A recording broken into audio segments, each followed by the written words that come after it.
자, 여러분 반갑습니다. 네, 제 목소리 잘 들리시면 우리 잘 들린다고 우리 댓글 좀 올려주시면 좋겠네요.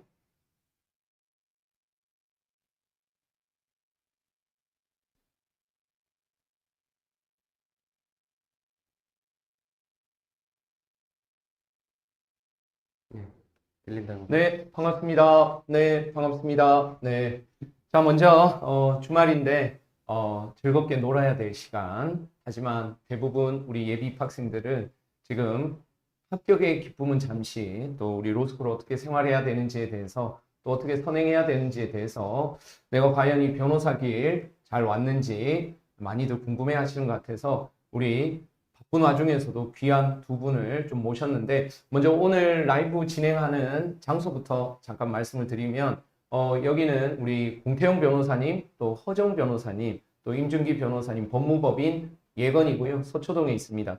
그 뒤쪽으로 보시면 그뭐 아이브, 네, 뭐 아이유, 네, 뭐 이런 우리 앨범도 있고 하는데 우리 공태영 변호사님이 또 JYP 사회이사로 계시기 때문에 이게 변호사 사무실 맞는가 싶으실 수 있는데 자, 아무튼 오늘 한 시간 정도 여러분들 여러 가지 질문들을 저희가 받아서 최대한 우리 변호사님 또 우리 재학생, 학생이 아는 한에서 최대한 좀 설명을 드리려고 합니다. 그럼 먼저 잠깐 오늘 함께 라이브 진행할 우리 분을 소개하도록 할 텐데 먼저 우리 이 예비 2학년이죠. 이 본인 소개 잠깐 부탁드리겠습니다. 네, 안녕하세요. 저는 이제 17기 로스쿨 재학 중에 이제 2학년 올라가는 김민원이라고 하고요.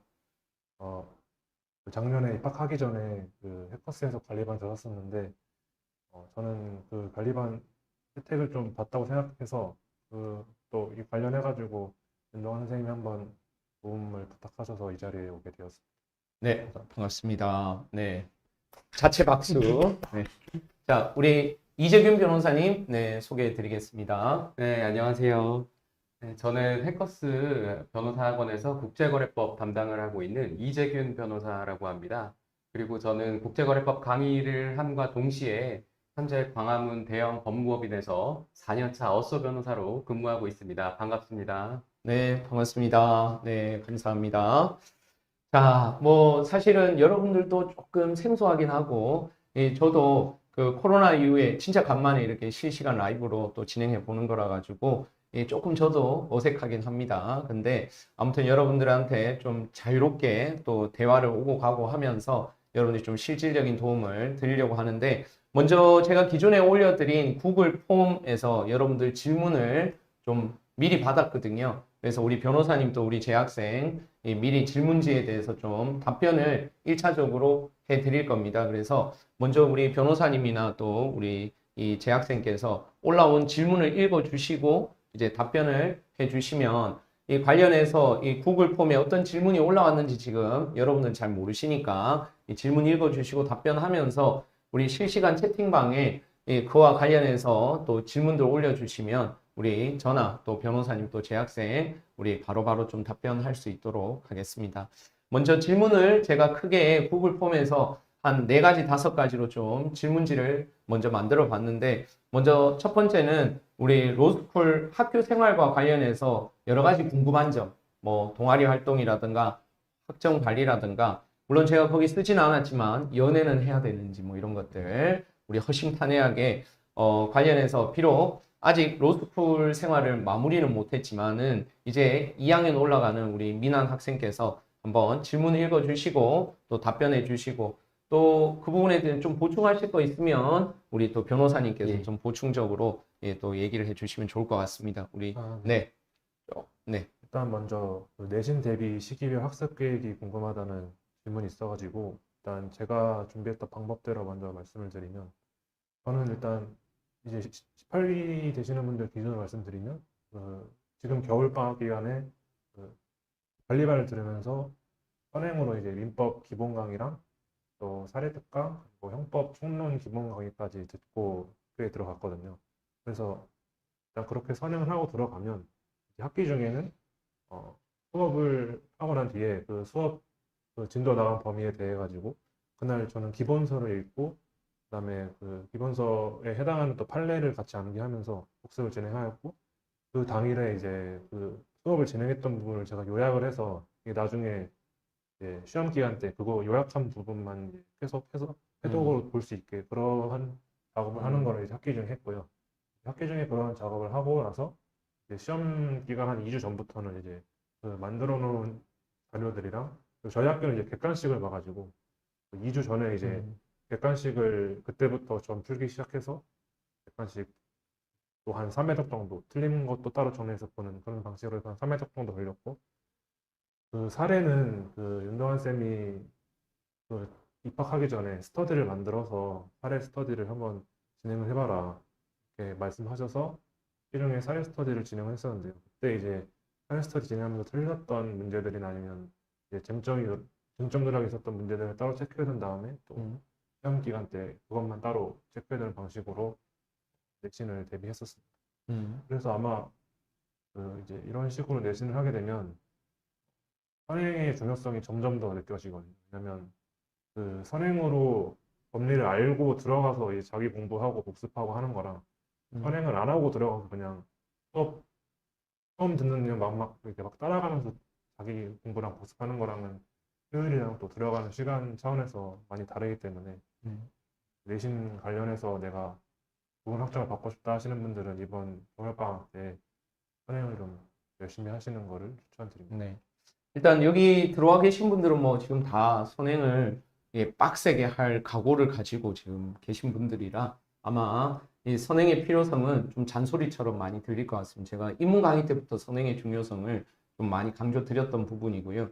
그래서 조금 디테일하게 이제 예습이나 복습 방법은 제가 또 수업 시간에 중간중간에 말씀을 드렸고 오늘 우리 현장 강의에서는 저희 역대 우리 이 재학생 포함해서 어떻게 선행을 했고 또 학기 중에 어떻게 스터디를 짰고 그 다음에 이 복습도 사례 답안지 쓰는 이런 부분들 뭐 여름 방학도 어떻게 보내야 되는지 이런 것들까지 저희 자료로 나갔고요. 지금 우리 팀장님 담당자 분께서 가능하시면 저희 로벤저스 그 네이버 카페 하나 올려주시면 아마 우리 단톡방엔 다 올라가 있을 텐데요. 거기 보시면 제가 오늘 아침에 그 선행 학습 팁 뭐 이런 것들 여러분들 선배들이 잘 이렇게 자료 정리하는 방법까지 제가 정리를 해드렸으니까 좀 참고를 해 보시면 될 것 같습니다.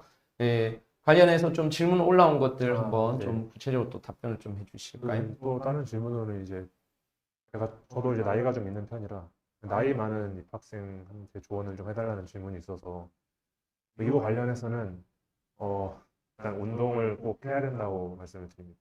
그러니까 나이가 어리면 크게 이게 이제 딱 바로 칼돌로 파시고 들어가신 분들은 별로 해당사항이 없는데 나이가 좀 있으시면 일일 앉아서 공부하다 하는데 운동을 안 한다 그러면은 어깨나 허리 쪽에 무조건 부상이 나게 돼 있어요. 저도 1학기 때는 운동을 하다가 2학기 때 운동을 쉬니까 바로 허리 쪽에 이제 문제가 생기더라고요. 그래서 이게 그나마 시험 기간이 아닌 학기 중에 터지면은 이제 좀 어떻게 해결이 되는데 진짜 시험 기간에 터지면 복구가 안 되거든요. 그래서 꼭 내가 한 이제 20대 후반에서 20대 후반을 바라보고 있다. 그러면 꼭 운동을 추천드립니다. 그리고 이제 수면 시간을 꼭 충분히 확보해야 된다는 말씀을 또 드리고 싶은 게 적어도 저는 하루 6시간은 자야 된다고 생각을 하거든요. 근데 이제 들어가다 보면 아무래도 할 일도 많고 또 이제 특히 학기 초나 이렇게 되면은 아무래도 이것저것 활동이 많다 보니까 이제 이거 지금 꼭 해야 될 것 같다고 보통 잠을 줄이게 되는데 그러지 마시고 이제 잠은 꼭 충분히 주무시고 이제 주말에 좀 못했던 부분을 채우는 방향으로 하는 게 좀 더 좋지 않을까 하는 생각이 듭니다. 네. 그 지금 이렇게 여러 가지 답변하는 중에 그 여러분들 질문이 있으시면 그냥 채팅창에 계속 질문들을 좀 올려주시면 좋겠습니다. 그러면 우리 재학생하고 우리 변호사님 바로바로 답변을 좀 드릴 테니까요. 예, 중간중간에 그 질문들이 있으시면 질문들 올려주시면 좋겠습니다. 네.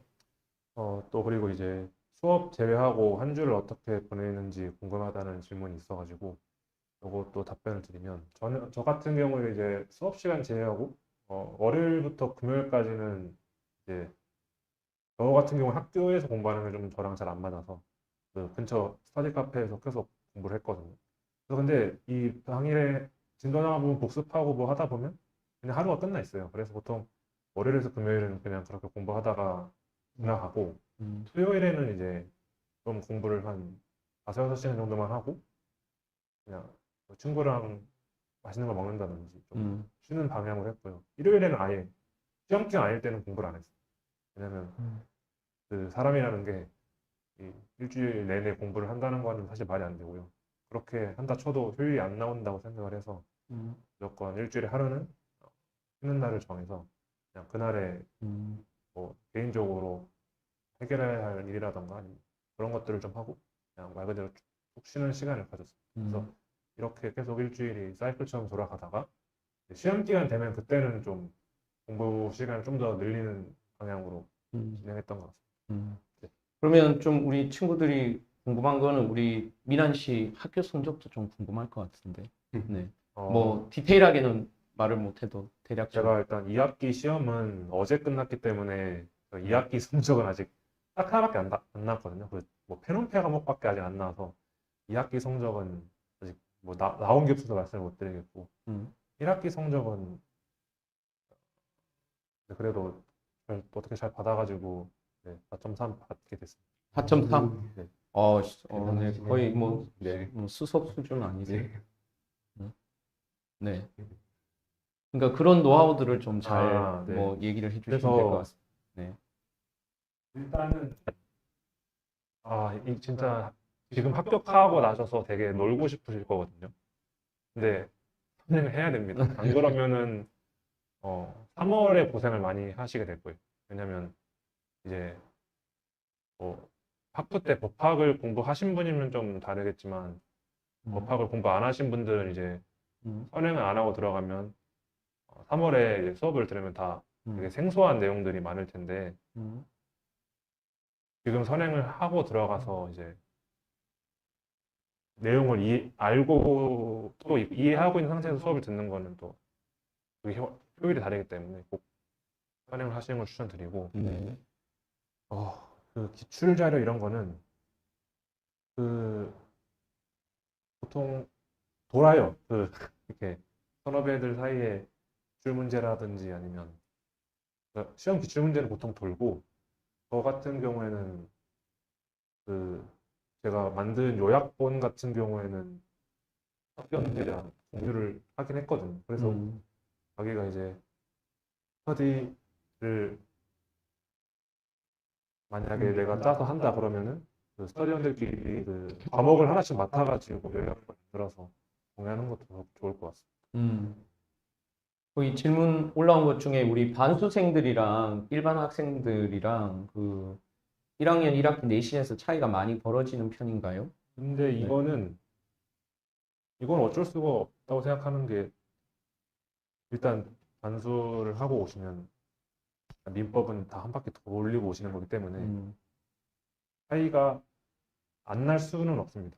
그러니까 굉장히 그 법학 쪽에 적성이 뛰어나셔가지고 난 한 번만 들어도 다 안다 뭐 그런 게 아닌 이상 이제 처음 듣는 거랑 두세 번 들은 사람이랑은 차이가 날 수밖에 없기 때문에 네, 이거는 네 어쩔 수가 없다고 생각해요. 이 부분. 근데 네. 1학년 1학기 내신이 그렇게 중요한가요? 네, 근데 그리고 이거는 좀 더 말씀드리면 그 1학년 1학기 내신 좋았다가 가는 것보다 이게 점진적으로 올라가는 거를 실제로 뭐 로펌들 같은 경우도 좋아한다고 하시더라고요. 교수님들 말씀에 의하면. 그러니까 1학년 1학기 내신이 막 내가 생각하는 것보다 좀 더 나왔다고 해서 너무 좌절은 안 하셔도 됩니다. 네. 1학년 1학기 내신이 중요한 부분은 대형 로펌의 경우에는 1학년 마치고 인턴을 맞아요. 보통 시작을 하고 2학년 시작과 동시에 이제 컨펌을 하는 경우가 있습니다. 그럴 때는 조금 중요성이 올라가겠지만 그 밖의 경우에는 지금 뭐 말씀해 주셨던 것처럼 오히려 처음에는 점수가 좀 낮더라도 나중에 점진적으로 그 성적을 향상한 모습을 또 이제 성적표에도 잘 담고 추후에 이제 새로 이제 취직을 할 때 자기소개서에도 그 스토리를 녹여내면 오히려 더 유의미한 결과를 얻은 사례들도 많이 봤습니다. 네. 그리고 운동 질문이 있는데 그러니까 저 같은 경우에는 한 주에 3번 1학기 때는 주에 3번 해서 하루에 1시간 정도씩 했고요. 그 공부 같은 경우에는 한 저녁 11시 정도까지 하고 집에 가서 뭐 씻고 뭐 하면 12시가 되거든요. 이거 왜냐면 30분 정도 핸드폰 하다 보면 12시가 되기 때문에 그래서 한 12시부터 6시까지 자거나 7시까지 자거나 해서 네.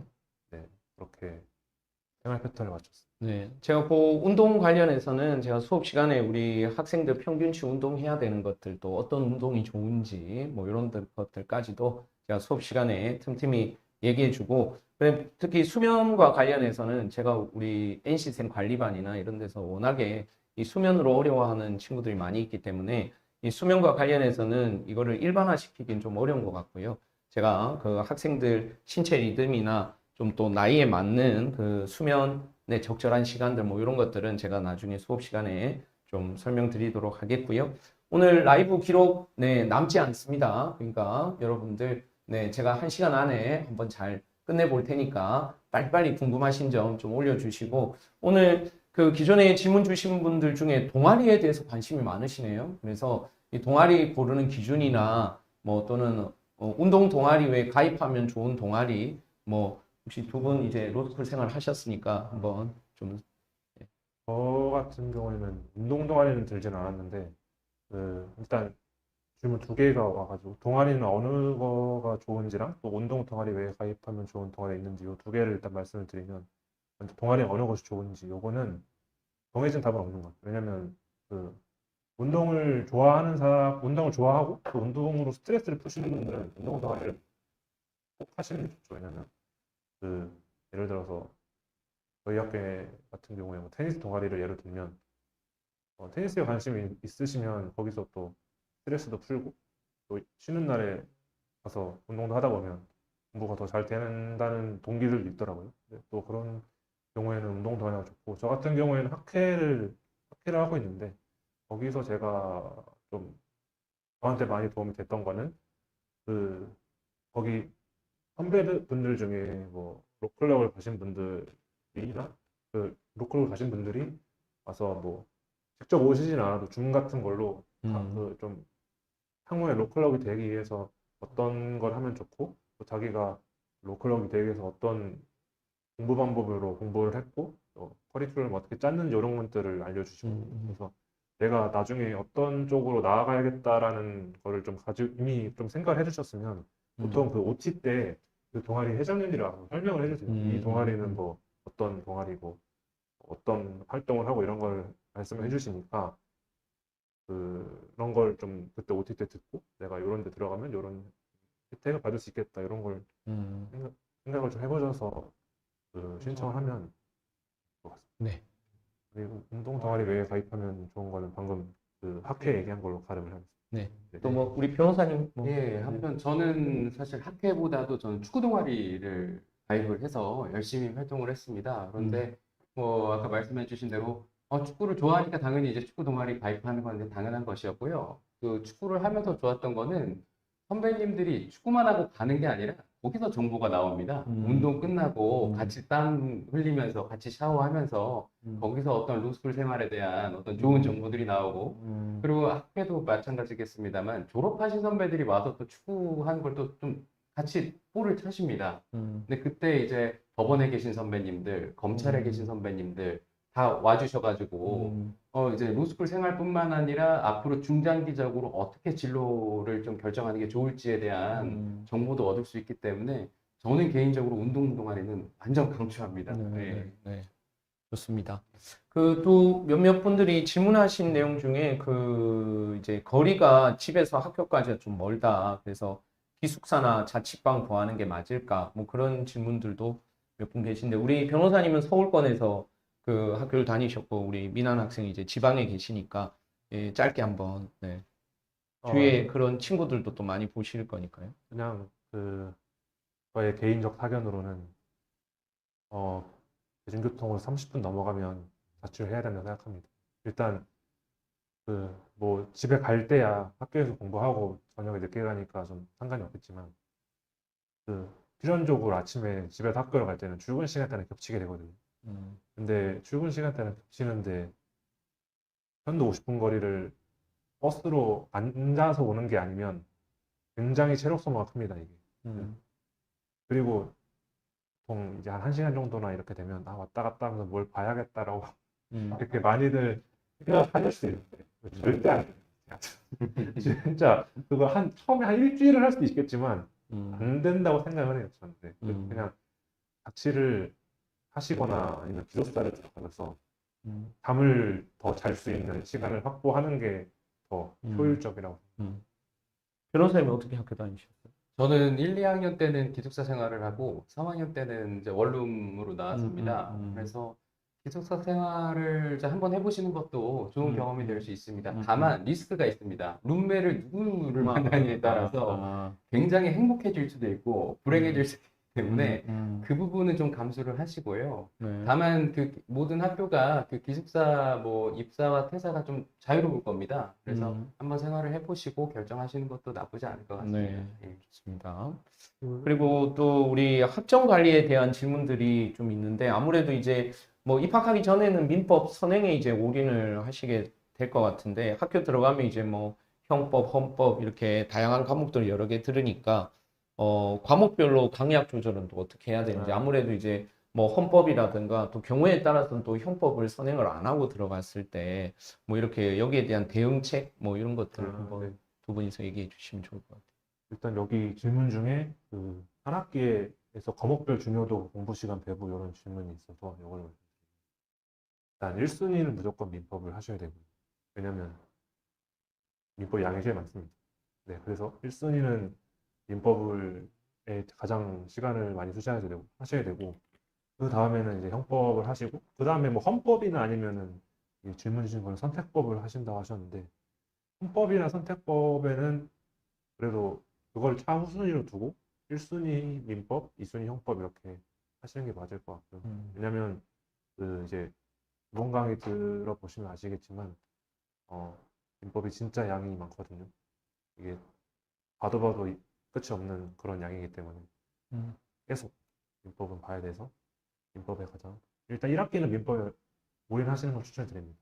그리고 그 여기 보면 사례랑 형총은 각각 선생님 몇 월쯤에 시작하셨냐는 질문이 있는데 저는 이제 관리반 등록을 했어가지고 이 관리반 커리를 타다 보면 사례 특강이 1월 말에 제 기억에 개강을 했던 걸 기억하고 그 형총이 2월 중순에 개강을 했던 걸 기억하는데 저는 그 형총이 특히 둘 다 도움이 됐던 게 사례는 일단 이 사례 답안을 써보신 분들이 거의 없을 거예요. 왜냐면 뭐 자기가 그 전문직을 밖에서 준비해 본 게 아닌 이상 사례형 답안을 써보신 분들이 없을 텐데 이게 진짜 그 학원에서 사례형 특강 듣고 몇 번이라도 써보고 그 첨삭 받고 들어가는 거랑 아예 한 번도 안 써보고 그냥 들어가서 맨땅에 헤딩하는 거랑은 정말 다르거든요. 들어가는 시간도 다르기 때문에. 그래서 만약에 내가 여유가 그 민법 기본 강의를 듣고 내가 좀 여유가 된다. 그러면 꼭 사례 특강을 듣는 것을 추천을 드리고요. 형총도 이제 대부분 학교가 다 1학년 1학기 때 형법 총론을 들을 거기 때문에 그렇죠. 그 일단 최우선은 민법 기본이랑 사례 특강을 한번 하시는 걸로 두되 시간이 허락된다면 형총을 하시고 아마 그 만약에 2월 내에 형총을 못 끝내시면 그 3월 첫째 주랑 둘째 주에는 이제 뭐 동아리를 한다든지 아니면 개강 초여가지고 그렇게 교수님들 진도를 많이 안 나가시고 좀 그 수업 관련해서는 바쁠 일이 별로 없을 거예요. 그래서 그때 그 형총 못 맞힌 부분을 그 끝내시면은 가장 이상적. 뭐 조금만 덧붙여서 말씀을 드리면 너무 잘 답변을 해주셔서 저도 1순위가 당연히 민사법이고 이제 2순위가 이제 형사법, 그다음에 이제 공법이 이제 상대적으로 이제 후순위로 갈 텐데 이제 로스쿨 생활을 하시다 보면 이제 이런 고민이 드실 겁니다. 민사법은 1학년 때부터 2, 3학년 때까지 쭉 하는데 그리고 형사도 이제 1학년 때부터 하면 2학년 형제실 이제 이런 과목들 하면서 형사를 놓지 않거든요. 공법이 약간 많이 불안하실 겁니다. 특히 3학년 올라가면. 실질적으로 1학년 때 아무 뭐 정신 없을 때 잠깐 건드리고 나중에 이제 3학년 변시 앞두고 이제 펴보는 경우가 허다하거든요. 그럴 때를 좀 대비하기 위한 방법은 1학년 때 너무 그 세세한 암기에 너무 그 집착하지 마시고 큰 틀, 예를 들어 뭐 뭐 헌법 사례형이다. 그러면은 뭐 과잉금지 원칙에 대해서는 내가 1학년 때 확실히 하고 넘어가겠다. 예. 그리고 어차피 최신 판례는 3학년 때 하는 것이니까요. 그리고 행정법도 행정법 그 목차 짜여진 틀이 있거든요. 그 부분에서 내가 1학년 때는 딱 큰 틀만 확실히 잡고 나머지는 3학년 때 보는 것이 당연하다라는 마음가짐으로 임하셔야 나중에 3학년 올라가셔서 공법이 안 되어 있는 것 같다는 불안감을 조금 떨쳐낼 수 있을 거라 생각이 듭니다. 참고로 저희 로벤져스 7분 선생님께서 다 무료 입문 강의로 과목별로 또 어떻게 공부해야 되는지 핵심 개념에 대해서 1회차, 2회차로 지금 우리 해커스 홈페이지 들어오시면 다 무료로 수강하실 수 있으니까 민법만 너무 선행하지 마시고 최소한 입문 강의들은 한번 꼭 좀 들어보시라는 거 권면드리고요. 우리 시간이 조금 지나가고 있기 때문에 일단 다음 주제인 로클럽 검찰 빅펌 준비를 우리 이재근 변호사님께서 기존에 그 올라온 질문과 함께 지금 계속 올라오는 질문 중에 하나가 선택법. 예. 네. 참고로 우리 변호사님 직접 말씀하시긴 좀 그렇지만 우리 국거 압도적 일타. 네. 그래서 점유율로 따지자면 네, 우리 이재균 변호사님께서 더 압도적이십니다. 그래서 뭐 아마 선택법 선택은 어떻게 해야 되는지를 이 국거 선생님한테 물어보는 거는 좀 그렇긴 하지만 예, 그거에 더해서 좀 자연스럽게 로클럽 검찰 질문 들어온 거 한번 답변을 좀 해주시면 좋겠습니다. 예, 일단 선택법 선택은 어떻게 하면 좋을지 궁금합니다. 질문 주셨는데 결론부터 말씀드리면 관련 유사 시험 준비를 해보신 적이 있다. 예를 들어서 노동법을 뭐 노무사 자격증을 준비하신 적이 있다. 당연히 노동법 하시는 게 유리하고요. 그리고 뭐 세무사 자격 준비하신 적이 있다. 당연히 세법 준비하시는 게 조세법 준비하시는 게 유리합니다. 근데 다만 만약에 그런 어떤 특이 케이스가 아닌 이상 다들 많이 선택하시는 걸 하시는 게 안전하겠습니다. 그렇죠. 그게 공교롭게도 국제거래법이긴 한데요. 네. 예. 그런데 이제 국제거래법 같은 경우에는 제가 좀 깨알 홍보를 좀 네. 하자면 처음부터 들어왔을 때 로스쿨 입학했을 때 국제거래법 전문가는 없습니다. 국제거래법을 공부했었던 사람도 없어요. 그렇죠. 예, 그렇기 때문에 누구나 다 계급장 떼고 음. 예, 초심자의 마음으로 시작할 수 있는 좋은 과목이니까 네. 예, 좀 선택하시는데 잘 참고하시면 좋겠습니다. 네. 예. 그리고 이제 빅펌 검찰 로클럽 준비 관련해서 궁금한 점 중에 어떤 것이 있었냐면 재학 중에 검찰 또는 뭐 로클럽이 선발되지 못했다면 현실적으로 졸업 후에 법조 경력을 살려서 검찰 로클럽 진입이 가능할까요? 라고 질문을 주셨는데 결론부터 말씀드리면 완전 가능합니다. 완전 가능하고요. 실제로 법조 실무를 법무법인에서 많이 쌓으시고 자기소개서에도 어떤 사건들에 대해서 내가 이런 유의미한 결과를 도출했다라고 잘 어필을 하셔서 검찰 경력 검사, 경력 판사로 예, 합격하신 분들 많고 실제로 제가 지금 다니고 있는 법무법인에서 얼마 전에 또 법관 배출을 또 많이 또 해서 저희 법무법인 내부로는 아주 그냥 경사인 상황입니다. 그래서 실제로 진입을 많이 하시고 그런 그 실례들이 많다는 거를 말씀을 드립니다. 네. 그리고 빅펌, 컴펌 관련해서 뭐 1학년 1학기 학점이 절대적인가요? 이런 질문도 있는데요. 서두에 말씀드렸듯이 학점이 상대적으로 많이 중요할 수 있습니다. 빅펌, 컴펌 같은 경우에는 1학년 1학기 성적이 많이 중요할 수 있는데 성적이 원하는 만큼 나오지 않더라도 다른 것들로 보완이 충분히 가능합니다. 예를 들어 본인이 인턴을 다른 데에서 이제 해가지고 예를 들어 A라는 법무법인에 가고 싶은데 성적이 생각보다 안 나왔다. 그럼 B라는 법무법인에서 인턴을 해서 거기서 또 유의미한 또 사건들을 또 해결하고 이러면서 그 내용을 잘 보완해서 자기소개서에 잘 녹여서 A 회사에도 합격하기도 하고요. 예. 그래서 아니면은 뭐 다른 뭐 정성적인 요소들 잘 또 관리를 해서 또 하기도 하고 그다음에 1학년 2학기 때 비약적으로 또 성적이 상승을 해서 2학년 때 컨펌이 되는 경우도 있고요. 예. 그렇기 때문에 1학년 1학기 학점이 망했다고 해서 절대 포기하시면 안 됩니다. 예, 예. 그런 점을 또 말씀을 드리고요. 한 가지만 조금 더 하면 제가 중간에 몇 가지 좀 한번 질문들 올라오시는 거 한번 봐주시는데요. 네.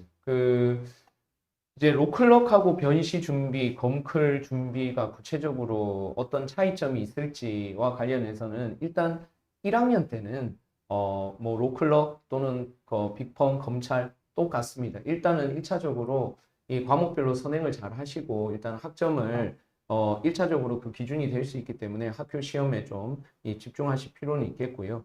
근데 로클럭하고 변시 준비 당연히 양립하셔야 되죠. 양립해야 이제 로클럽 합격했다고 아주 가끔이긴 하지만 로클럽 합격하고 변시 떨어지는 경우도 있거든요. 그래서 그런 부분들은 이 로클럽이든 변시든 이 시험의 출제 경향은 조금 차이는 납니다. 근데 그 구체적인 차이점은 나중에 여러분들이 한 2학년 때부터 본격적으로 준비하시면 되기 때문에 1학년 때는 너무 이 로클럽, 검찰, 빅펌 어느 한쪽으로 나는 이쪽으로만 갈 거야 이렇게 결정해서 준비하시는 것보다는 어차피 변시도 준비를 하셔야 되고 기본적인 학점들도 어느 정도 확보를 하셔야 되기 때문에 일종의 이제 세 다리를 다 거치셔야죠. 이제 변호사 시험, 로클럭, 검찰, 빅펌 이렇게 같이 발가락을 담근 상태에서 하셔야 되기 때문에 1차적으로 뭐 민법 강사라서가 아니라 이 민법을 제대로 잘 준비하신 다음에 그 다음에 이제 1학년 여름 때 조금 더 구체적으로 보시고 각 또 이 방학 때 또 실무 수습이 있기 때문에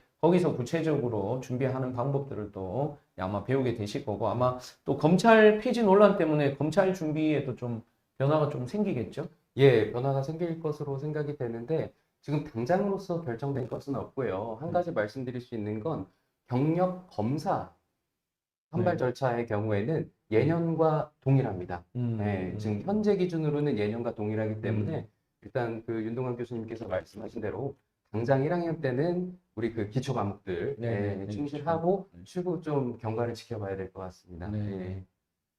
그다음에 그 검찰 로클럽 빅펌이 아닌 일반 로펌 취업을 생각을 하시는데 로스쿨 학점이 얼마나 영향을 미치는지 궁금하다는 질문이 있었는데요.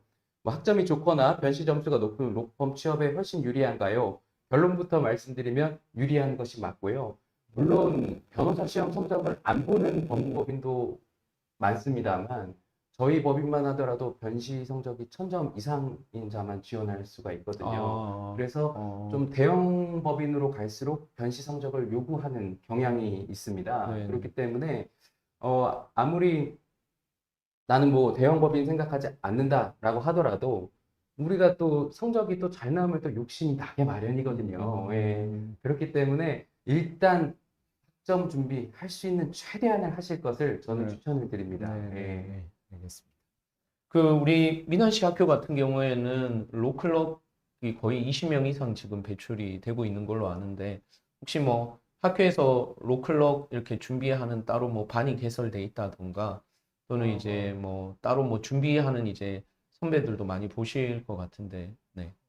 들은 바로는 그 로클럭 준비하는 시스템이 되게 잘 펴져 있고 또 자료가 되게 잘 돼 있어서 본인 학교가 네. 네, 그래서 그런 것 때문에 좀 뭐 결과가 잘 나오는 것 같기도 하고요. 네. 그 또 로클럽 같은 경우에는 학점도 중요하지만 제가 알기로 학점 말고도 그 뭐지 그 실무 수습 한 거라든지 아니면은 그 1학년 그 2학기 초에 그 가임법정 변론대가 그 가임법정 변론대에서 만약에 수상을 하시면 굉장히 메리트가 있다고 들었어요. 그래서 혹시 이제 1학년 이제 18기분들 1학년 되셔서 나중에 그 대회를 준비하시는 것도 나쁘지 않다라는 말씀을 드립니다. 네. 예, 그 다음에 질문 방금 들어온 게 로클럭이나 검찰 준비와 변시 준비가 정확히 어떻게 다른 건지, 그러니까 뭐가 같고 뭐가 다른 건지, 어디까지가 겹치는지가 좀 궁금해 하시는 것 같아요. 예, 결론부터 말씀드리면 일단 로클럭 준비와 검찰 준비가 변시 준비랑 같이 갑니다. 왜냐하면 결국에는 로클럭도 우리 그 수험 생활 중에는 형제실과 민재실 성적이 잘 나와야 할 것이고 그게 결국 변시 기록형, 민기록과 그리고 형기록과 또 연결이 되는 부분입니다. 예. 그래서 이제 로클럭 준비도 변시 준비랑 이제 같이 하시는 거라 보면 되고요. 조금 더 현실적으로 말씀드리면 로클럭 준비를 위한 민사기록형, 민재실, 형제실 준비는 변호사 시험 민기록, 형기록의 심화 버전이라고 생각을 하시면 되겠습니다. 그래서 로클럭을 준비하시는 분들은 별도로 변호사 그쵸. 시험을 위한 민기록, 형기록에는 상대적으로 좀 시간 투자를 좀 덜 하시는 경향이 있습니다. 검찰도 마찬가지입니다. 검찰도 결국에는 변호사 시험 형사기록형은 50쪽밖에 안 되는데 검찰 시험을 위한 기록은 진짜 이만큼 두껍거든요. 왜 그런 정말 그리고 시험도 막 4시간 정도 보고 이렇게 기록형만 그렇기 때문에 형사 심화 과정을 했기 때문에 별도 그 변호사 시험 형사 기록형 내지 사례형을 준비하지는 않는 걸로 제가 확인을 늘 해왔습니다. 그러니까 이제 그 로클럽 검찰을 본격적으로 준비하는 게 이제 2학년 뭐 2학년, 여름 예, 초 이르면 2학년 초부터입니다. 예. 그렇기 때문에 사실 미리 땡겨서 변시를 준비한다고 생각하시면 되고요. 반대로 미리 땡겨서 이제 형제실, 민재실을 준비하는 거기 때문에 그만큼 1학년 때 그 기초 과목, 예. 헌민형에 대한 기초 과목의 틀이 잡혀져 있기 때문에 그 다음 스텝을 나갈 수 있는 예. 부분이거든요. 네. 그리고 방금 또 질문이 온 게 로클럽과 검찰을 동시에 준비할 수 있나요? 아니면 둘 중 하나 선택해야 하나요? 결론부터 말씀드리면 동시에 준비할 수도 있고요. 실제 그렇게 하신 분들도 있습니다. 그러고 로클럽을 준비를 하다가 3학년 때 나는 검찰로 가야겠다라고 해서 실제로 그 진로를 바꿔서 검찰에 합격하신 예들도 꽤 있습니다. 맞아요. 뭐 그 이유는 뭐 여러 가지가 있겠지만 로클럽을 하고 나오면은 그 법조 경력이 채워질 때까지 법원 판사님으로 바로 못 되고 일정 기간 또 법무법인에 있어야 되거든요. 그래서 그런 게 싫고 바로 공직 생활하고 싶다. 그러면 이제 검찰로 3학년 때 바로 바꾸셔서 합격하신 사례도 제가 본 적이 있습니다. 네, 예. 네. 또 관련해서 로클럽 검찰 빅폼 준비 관련해 또 질문이 있으면 올려주시고요. 우리 일단 다음 질문 챕터로 한번 넘어가 보도록 하겠습니다. 또 뒤에서 조금 앞쪽에서 시원하게 답변 못 받았다 하는 부분들은 또 추가로 우리 게시판에 올려주시면 될 것 같은데요. 그 세 번째 챕터는 우리 로벤저스 관리반 운영과 관련해서 이 궁금한 점을 제가 좀 받았는데 저희가 지금 설명회를 총 2번에 걸쳐서 했고요. 그 다음에 설명회와 관련해서 그 영상을 제가 또 단톡방에 올려드렸기 때문에 그 영상을 좀 꼭 좀 참고하셨으면 좋겠고, 그 다음에 다음 주 금요일 날 이 3차 설명회가 또 있습니다. 그래서 물론 그때는 다 촬영이 안 되기 때문에 기존에 제가 저희 선생님 7분과 이 관리반 운영과 관련되는 또 강의 계획서 다 올려드렸으니까요. 한번 참고해 보시고, 그다음 질문 기존의 관리반과 관련해서 올라온 것들 몇 가지만 좀 답변을 드리자면 중간에 들어가거나 미리 나오는 것도 가능하냐. 이게 관리반이라는 것은 저희 그 해커스 이 본관에서 4층, 5층 150석이 있는데 여기 전용 학습실에서 기본적으로 아침 9시부터 저녁 10시까지 공부하는 프로그램인데 저희 선생님들이 상주를 하고 계시기 때문에 1대1로 이 여러 가지 공부 방법에 대한 이 디테일한 부분들을 이 선생님하고 직접 상담을 통해서 하나하나 코칭을 받는 프로그램이다. 뭐 어떻게 보면 약간 세미 과외 이 정도로 생각을 하시면 되겠고요. 그래서 기본적인 규율과 규칙은 있습니다. 그런데 그게 규칙을 위한 규칙은 있을 필요가 없기 때문에 중간에 뭐 운동하러 나간다라든가 또는 병원에 가서 뭐 진단을 받아야 된다든가 이럴 때는 언제든지 나갈 수는 있고요. 기본적으로는 저희가 학습실에서 시간표대로 그 공부 시간에는 집중해서 공부를 하고 그다음에 쉬는 시간에 핸드폰도 볼 수 있고 뭐 이런 프로그램으로 되는 거고요. 그 관리반에 매일 제공되는 시험은 일반반 DT와 동일한 자료인가요? 라는 질문이 있는데 동일할 것 같으면 그 관리반 비용을 따로 지불하지는 않겠죠. 그래서 당연히 다른 내용이고요. 뭐 가격대 뭐 이런 것들은 제가 학원 원장은 아니기 때문에 그 부분은 제가 정확하게는 모르는데 우리 학원 홈페이지에 다 들어가 있고 아마 설명회를 참석하시면 학원에서 따로 할인 혜택이 있을 것 같습니다. 무엇보다 제가 설명하는 부분들은 제가 계속 설명회를 통해 또 우리 선생님을 통해서 계속 설명을 하고 있으니까 직접 작년에 좀 경험해 본 우리 민환 씨가 이런 부분들은 내가 확실하게 관리반을 통해서 좀 이게 메리트를 받은 것 같다. 뭐 이런 것들이 있으면 네. 일단은 제 기억에는 오전 9시까지 출석을 해야 됐던 걸로 기억을 하는데 맞죠? 네, 맞습니다. 저는 이제 그 출석 체크를 하시거든요. 이제 체크를 해서 만약에 출석을 한 날이랑 결석을 한 날을 이렇게 밖에다 이렇게 붙여놓으세요. 그러면 이제 출석 안 했으면 몇 회 누적되면은 이제 교수님 아니 그 운동원 생활 상담을 할 수 있기 때문에 이제 그런 거에서 좀 이제 출석의 강제성이 좀 부여되니까 좀 제가 저는 공부에 좀 강제성을 부여해야 잘 된다고 생각하는 사람이어서 관리반을 등록했었기 때문에 그런 면에서 좀 좋았고요. 또 아까 말씀해 주신 것처럼 운동을 해야 된다거나 또 개인적으로 뭐 사정이 있어가지고 일찍 좀 나가야 된다 이런 경우에는 또 뒤에 이렇게 사유 쓰고 나갈 수 있거든요. 또 그래서 그런 경우에는 크게 문제될 게 없었고 또 여기 밑에 나와 있는 것처럼 그 관리반이랑 그냥 기본 강의 사례 특강 듣는 분들 첨삭하는 거랑 차별이 뭔지 요거는 제 기억에는 관리반은 사례 특강 외에 추가 시험도 봅니다. 추가 시험도 봐서 그것도 첨삭을 해주세요. 그래서 그런 면에서 차별화되는 점이 충분히 있다 생각하고 또 이 사례 특강 듣는 분들에서 그런 면에서 차이도 있지만 그냥 관리반이시면 운동원 쌤이나 아니면 관리반 다른 선생님들한테 언제든지 상담도 받을 수 있고 또 답안지 관련해가지고 내가 이런 면이 좀 부족한 것 같은데 어떻게 하면 좋을지도 그냥 그런 상담에서 다 해결할 수 있기 때문에 그런 면에서 차별화가 있다고 생각합니다. 아마 그 질문들 올려주신 분들은 이 강의 계획서나 이 설명의 영상을 전혀 안 보신 분들인 것 같아서 제가 지금 우리 짧은 시간 안에 뭐 이게 프로그램 설명을 지금 다 할 수 있을 것 같지는 않고요.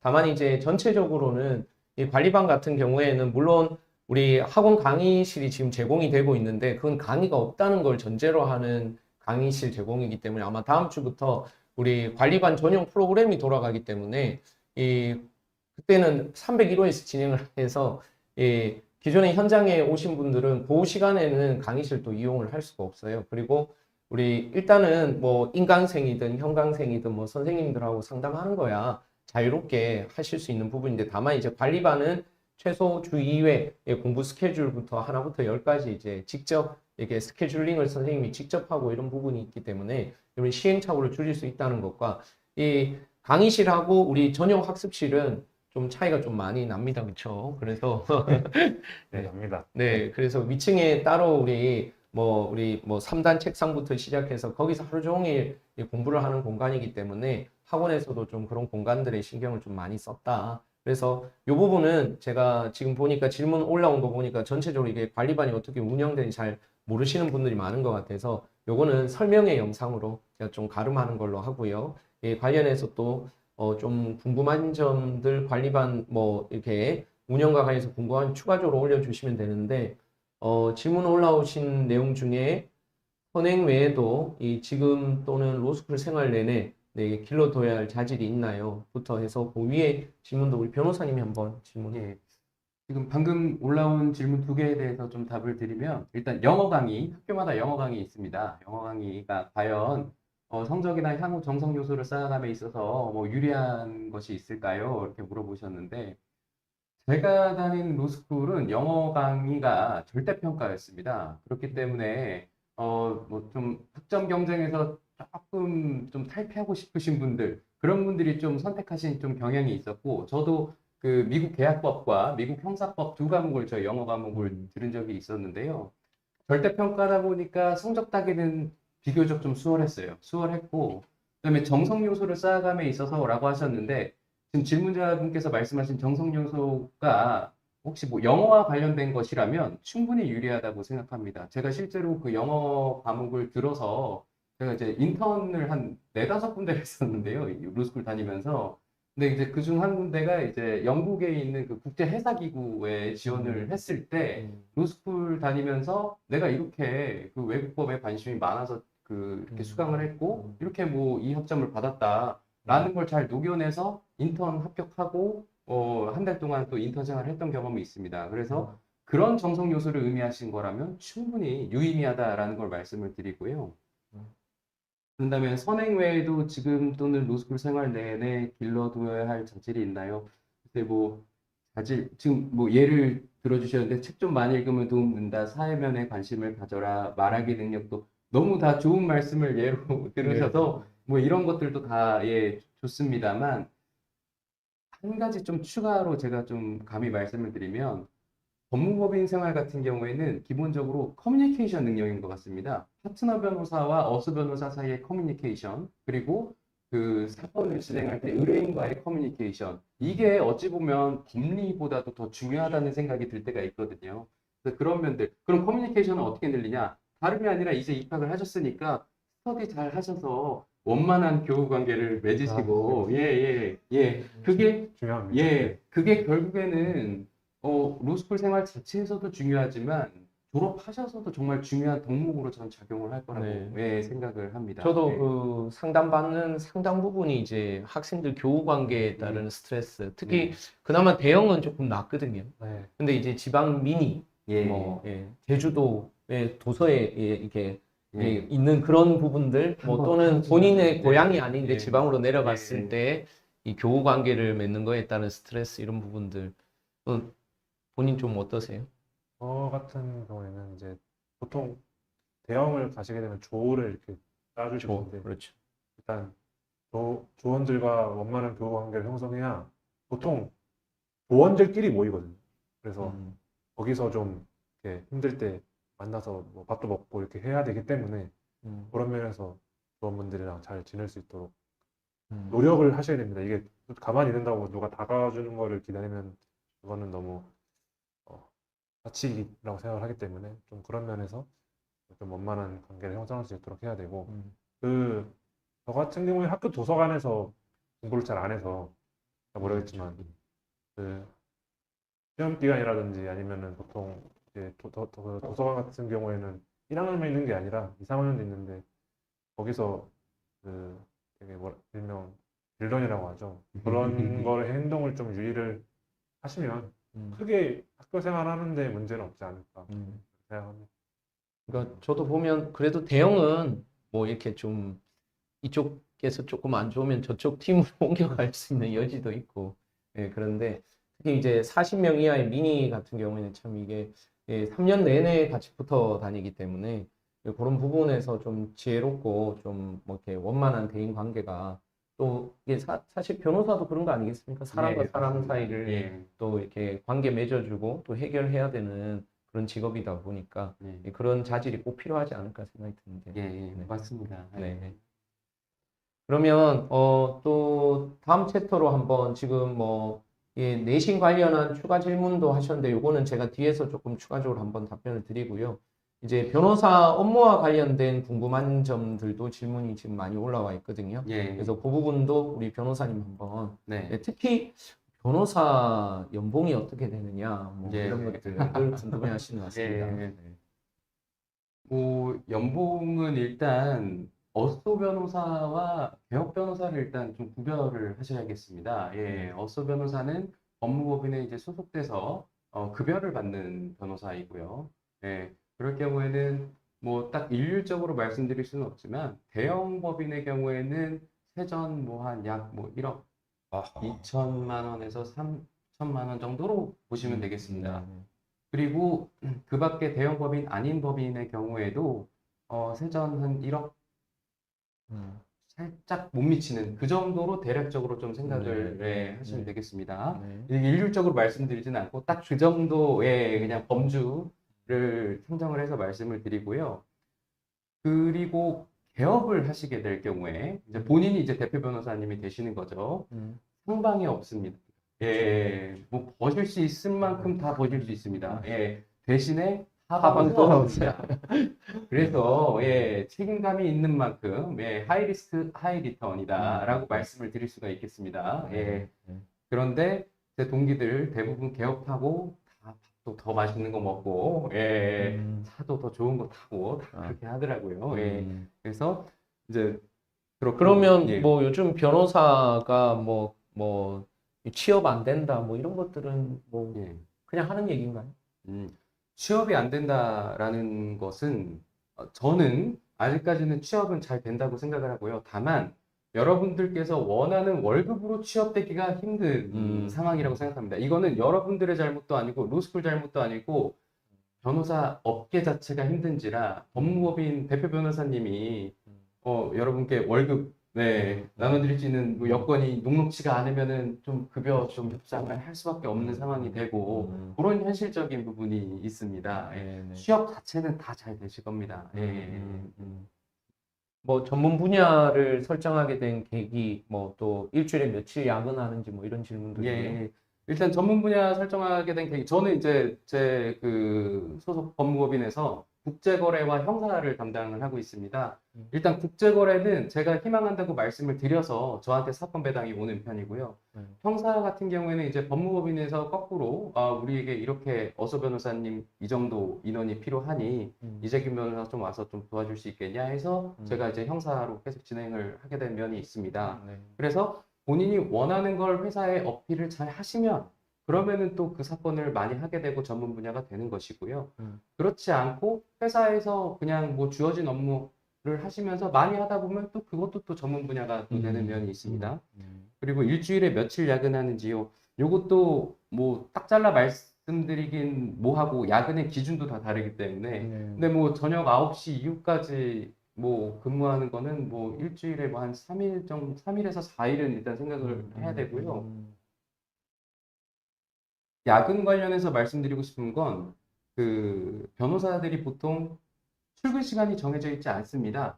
대신에 퇴근 시간도 정해져 있지 않죠. 그래서 그 전날 야근을 많이 해서 다음날 오전에 일찍 출근을 못하는 변호사님들이 엄청 많습니다. 그래서 오전 11시 뭐 이렇게 출근을 하면 자연스럽게 일정 자체가 늦어져서 또 야근을 하게 되는 그런 어떤 순환에 빠지곤 합니다. 그 뭐 변호사 업무가 송무하고 자문으로 나누어지는데 혹시 뭐 후자에 특화된 변호사가 되려면 자문에 특화된 변호사가 되려면 어떤 커리어 패스를 타는 것이 좋을까요? 라는 질문도 있네요. 말씀하신 대로 이제 크게 송무와 자문으로 나눌 수 있는데요. 자문 같은 경우에는 일단 본인이 그 해당 분야에 대해서 예를 들어 금융이면 금융, 그런 부분에 대해서 좀 관심이 많고 잘 알고 있고 관련 자격증도 있으면 좋습니다. 그런데 보통의 경우에는 그런 자격증까지 있는 경우는 드물거든요. 그래서 자문에 특화된 변호사, 내가 자격증이 없는데 자문에 특화가 되고 싶다. 그러면 일단 법무법인에 입사를 하셔서 자문 업무를 많이 하시고 그 자문을 의뢰한 고객으로부터 신뢰를 얻어서 그 계속 그 수임 관계를 이어가는 게 가장 첫 번째 목표라고 하겠습니다. 그러다 보면 사건을 하면서 더 또 자문 특화 변호사가 될 수 있는 길이 열리실 거라고 생각이 듭니다. 그래서 우리 공 변호사님도 저희 우리 박진영 씨랑 그 관계를 잘 맺었어요. 사회이사까지. 모든 게 잘 관계가 그래서 광장에서 오래 일을 하시면서 회사 업무를 많이 하시다 보니까 그러니까 지금 근 20년째 회사 관련한 일들로 또 뭐 궁금하신 점 자유롭게 올려주시면 좋을 것 같고 또 여기 보면 저기 지방 출신이라 자기는 지방에 좀 정착하기를 원하는 분도 계시는데 혹시 지방에 정착한 변호사님 사례가 알고 있는 경우가 있으실까요? 지방에 정작 예를 들어서 지방 로스쿨에 이제 졸업을 하신 경우에는 그 지역에서 근무하시는 분들 뭐 얼마든지 많이 이제 알고 있습니다. 알고 있고 서울에서 근무하는 것과 지방에서 근무하는 거의 그 각 장단점에 대해서 좀 말씀을 드리자면 지방 로스쿨 졸업을 해서 그 지역에서 뭐 어소 변호사로 처음에 시작을 하는 경우에 보통 대표 변호사님이나 파트너 변호사님이 같은 학교 선배이실 가능성이 매우 높습니다. 그렇기 때문에 서로에 대해서 더 이해를 하고 더 연봉 협상도 더 유의미하게 진행이 될 수 있는 특장점이 있습니다. 그리고 몇 년 전까지만 해도 그 지방 어소 변호사님들 급여가 서울보다 조금 뭐 세전 한 100만 원 정도 더 낮다는 그런 인식이 있었는데 지금은 그렇지도 않습니다. 오히려 역전됐다고 맞습니다. 지금은 역전되었거나 거의 유사한 수준이어서 그렇고 심지어 이제 뭐 부모님이 뭐 지방에 사시기 때문에 부모님 옆에서 뭐 또 그렇죠. 근무하고 싶다 이런 경우가 있을 수도 있고 그래서 지방에서 근무하는 특장점들이 있습니다. 음. 다만 서울에서 근무했을 때 또 장점은 뭐냐면 굵직굵직한 사건을 경험해 볼 가능성이 높아집니다. 그렇죠. 예, 그래서 그런 장단점을 잘 고려하셔서 결정하시면 네. 좋겠습니다. 참고로 우리 임태용 변호사님 같은 경우에는 여기가 본점이고요. 예. 지점, 분점이 분점이 포항. 네. 네, 그 이제 원래 이제 포항 출신이다 보니까 이제 본인들 인맥들이 이제 나이가 들면서 이제 회사의 대표가 되고 뭐 이러면서 예. 자연스럽게 이제 동기 동창 뭐 이런 데서 자연스럽게 또 이렇게 연결이 되어서 본의 아니게 이제 본인 고향 사건들을 맡게 되면서 이제 또 그렇게 또 이렇게 확장되는 예, 경우도 예. 있더라고요. 근데 네. 그거는 이제 좀 시간이 좀 더 흘러야 되겠죠. 예. 그래서 뭐 그런 부분들도 있는 것 네. 같네요. 네. 또 여기 질문 올라온 거 한번 답변. 네. 사건을 몇 건 정도 맡으면 전문이라고 내걸 수 있나요? 변실을 갓 합격했을 때 로펌에 안 들어가는 분들이 분야를 어떻게 정하는지가 궁금합니다. 아, 예. 일단 사건을 딱 몇 건 정도 맡아야 뭐 전문이라 한다. 뭐 이제 이런 거는 없고요. 다만 이제 개업을 했을 경우에 변협에서 일정 수준 이상의 사건 처리를 하고 보통은 이제 한 분야에서 한 3년 정도 예를 들어 형사다. 그럼 형사 사건을 한 3년 정도 맡으면은 형사 전문 변호사 그 인증을 받을 수가 있습니다. 그렇게 해서 이제 진행이 되는 것이고요.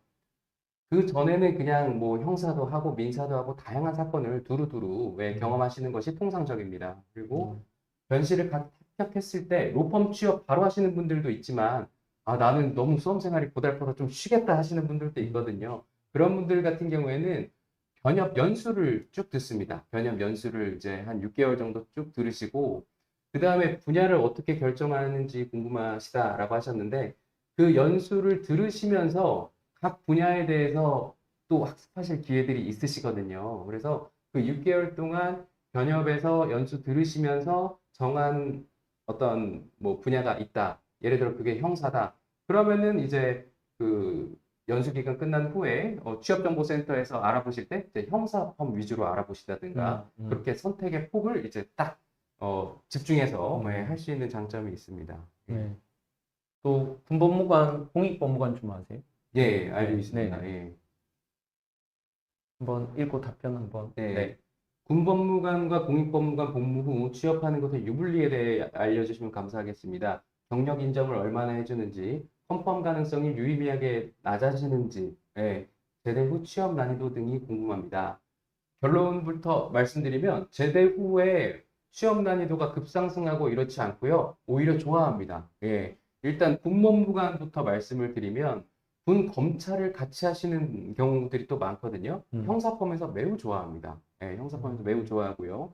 오늘 공익법무관도 말씀드렸는데 공익법무관도 근무하는 곳이 여러 군데입니다. 뭐 법부공이 될 수도 있고 어떤 분들은 또 이제 공정위에서 근무하시는 분들도 있거든요. 그래서 제가 실제로 아는 또 그 학부 선배 분 한 분이 공정위에서 공익법무관을 하셔서 대형 로펌 그 공정거래팀으로 또 왜 스카웃이 되셨어요. 그래서 군법무관과 공익법무관에서 본인 그 역량을 갈고 닦으신 건 추후에 엄청 큰 메리트라고 저는 네, 생각을 네, 합니다. 네. 예. 자, 우리 약속한 시간이 이제 다 돼가기 때문에 여러분들 자 빨리빨리 질문 올려주시고 우리 관련해서 답변 좀 한번. 네. 예. 그리고 공직 장단점이라고 하셨는데 공직 딱 잘라서 말씀드리면 공직의 장점은 일단 공무원이라는 점이죠. 예, 예, 급여가 일정하게 나온다는 점이고, 그 다음에 추후에 개업을 했을 때 본인만의 메리트가 상당하다는 겁니다. 예, 예를 들어 방금 말씀드린 공정거래위원회만 해도 네. 공정거래위원회에서 근무를 하다가 나온 변호사님은 엄청난 큰 메리트를 갖습니다. 단점 역시 급여입니다. 법무법인에서 근무했을 때만큼 받기는 어렵기 때문에 현실적인 그런 이유가 있습니다. 그리고 지방 근무를 하시게 될 가능성도 있습니다. 공직 같은 경우에 네. 세종이나 네, 이렇게 그렇죠. 멀리 가실 수도 있습니다. 또 LLM 아, 관심 있는 경우. 예. 네. 제가 LLM에 관심이 있었기 때문에 답을 드릴 수 아, 있겠습니다. 네, 예, 네. 제가 그 외국 국제거래 관련 네, 좀 네, 관심이 많아가지고요. LLM에 관심이 있는 경우에 현실적으로 로스쿨 다니면서 준비하시기는 어렵습니다. 예, LLM 같은 경우에는 아니면 이제 휴학을 하시고 준비하실 수도 있는데, 예, 보통 그런 경우는 극히 드물고요. LLM은 졸업하시고 변호사 시험 합격하시고 준비하셔도 예, 늦지 않고 예, 어느 요소가 제일 중요한 영어? LLM은 일단 영어가 그렇죠. 예, 중요하겠습니다. 네, 예, 네, 네. 좀 그 영어 원문을 좀 쉽게 읽을 수 있어야 네, 네. 좀 편하겠습니다. 예. 그래요. 우리 친구들이 아무래도 이제 앞으로 변호사 자격증을 따고 이제 변호사로서 어떤 생활들을 내가 할 수 있을까, 뭐 이런 부분에 대해서 되게 궁금을 많이 하시는 것 같습니다. 네, 이제 몇몇 질문을 추가적으로 받고 이제 마무리를 해보려고 하는데, 오늘 꼭 이 질문을 답변을 받아야 되겠다 하는 것들 빨리빨리 올려주시면 되겠습니다. 이 재학생 분께 이 수강 관련한 질문을 추가로 질문하셨네요. 네. 일단 겨울방학 때 관리반을 들은 뒤에는 그 여름방학 때 또 해커스에서 형법 강론이랑 그다음에 그 또 민법 에이테마 특강을 현강으로 들었고요. 그 민소는 인강으로 들었는데 이번에 느낀 게 저는 인강을 절대 들으면 안 되겠다고 느껴서 다시 현강으로 들을 생각입니다. 그래서 이제 그때 관리반에서 윤동환 쌤이랑 상담도 좀 하면서 알게 돼서 또 이제 얼마 전에 연락 주셔서 여기 이렇게 라이브를 네. 나오게 됐고요. 참고로 우리 친구 같은 경우에는 사실 입학할 때는 사실 또 합격이 결정된 상태도 아니었죠. 네. 최종적으로. 저는 말씀드리면 2차 추합차였기 때문에 제가 그 추합이 2월에 됐거든요. 근데 이제 되겠거니 하고 들은 거죠, 어떻게 보면. 네네. 네.